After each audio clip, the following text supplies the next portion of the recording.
Nada como conversar com a nossa advogada, a doutora Larissa Kimmel. Hoje a gente entra numa área muito especial, que é a questão dos imóveis.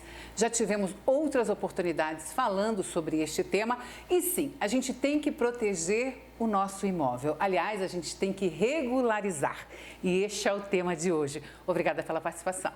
Obrigada, Vera. Vamos lá. Antes de mais nada, quando um imóvel está irregular? Bom, eu diria, Vera, que a partir do momento em que o nome da pessoa, a escritura pública que seja, não estiver averbada na matrícula do imóvel, ou seja, o proprietário, aquela pessoa que é realmente o possuidor daquele imóvel, que tem o animus domini, que se comporta nele como se realmente é o proprietário dele, e ele não consta na matrícula do imóvel como proprietário, eu diria que já está irregular. Tem muitas pessoas, às vezes, que elas têm a escritura pública Sim. e elas acabam fazendo uma confusão. Sim. Somente pelo fato de ter a escritura pública, que é aquele documento que a gente faz lá no tabelionato, na hora de comprar e vender um imóvel, ela já é a proprietária. Pela lei, não. É necessário você pegar essa escritura pública e averbar na matrícula do imóvel. A nossa legislação, ela é bastante... ela exige que você averbe a escritura pública na matrícula, que proprietário, dono, é quem registra. Quem tem o nome registrado na matrícula do imóvel. Então, essa é a principal regularização? Essa é a principal, exatamente. Daí... A partir disso, existem inúmeras situações de por que as pessoas estão com seus imóveis irregulares, né? Pode ser somente por não registrar a escritura pública, pode ser porque não fez a compra e venda, não tem o contrato de compra e venda, muitas vezes o próprio vendedor não quis mais outorgar a escritura pública e a propriedade desse imóvel para a pessoa que comprou. Muitas vezes essa pessoa morreu, está em lugar incerto, né, desconhecido. Enfim, existe N situações que acabam fazendo com que as pessoas elas estejam irregulares com relação aos seus imóveis. Existem algumas ferramentas para a gente observar então e realmente ter a posse desse imóvel. A gente ouve muito falar sobre a questão do uso capião, por exemplo. O uso capião é uma ferramenta maravilhosa. Você tem diversos tipos de uso capião. Primeiro você pode fazer ele extrajudicial, que é quando você vai direto no cartório de registro de imóveis, você faz uma ata notarial em que você reúne ali todas as informações com relação ao seu imóvel. Tanto também pode ser feito judicialmente, que é quando você tem que ajuizar uma demanda solicitando o uso capião desse imóvel.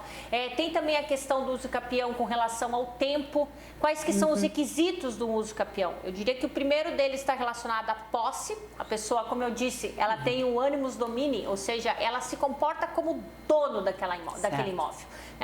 Eu pago IPTU do imóvel, eu cuido do imóvel, eu estou lá durante anos e mais anos e todo mundo, todos os vizinhos, quem que é o dono daquele imóvel? É o fulano de tal. Reconhece aquela pessoa como proprietário.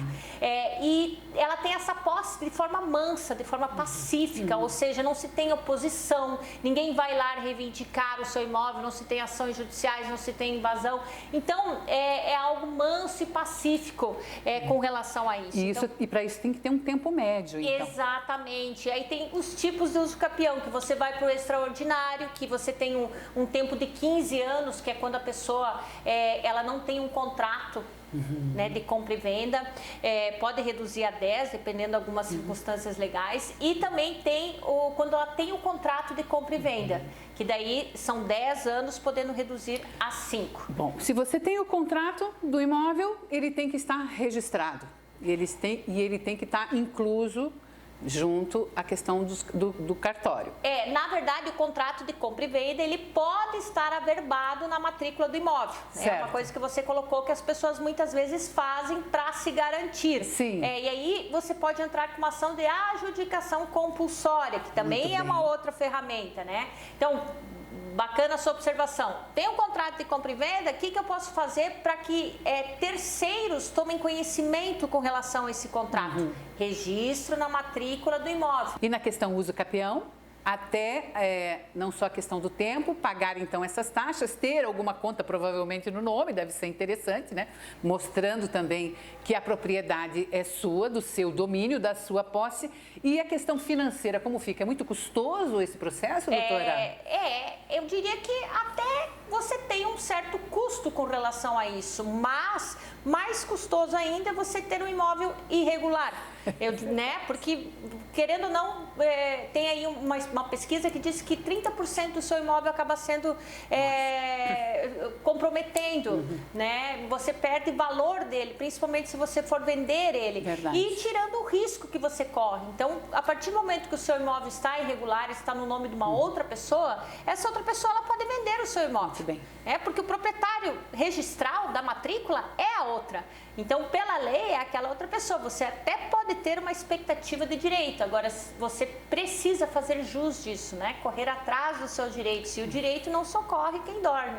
Então, é importante você se certificar aí de como é que está a situação do seu imóvel. Gente, cada vez mais buscar essas informações antes mesmo de adquirir. Se você já tem o imóvel, se realmente ele está regularizado, seguindo então essas orientações. E se não está regularizado, correr com essa situação, porque o que não faltam são realmente imóveis com problemáticas relacionadas aí a esses erros, né? A não utilização dessas ferramentas importantes para a regularização do imóvel. Isso, e tem solução.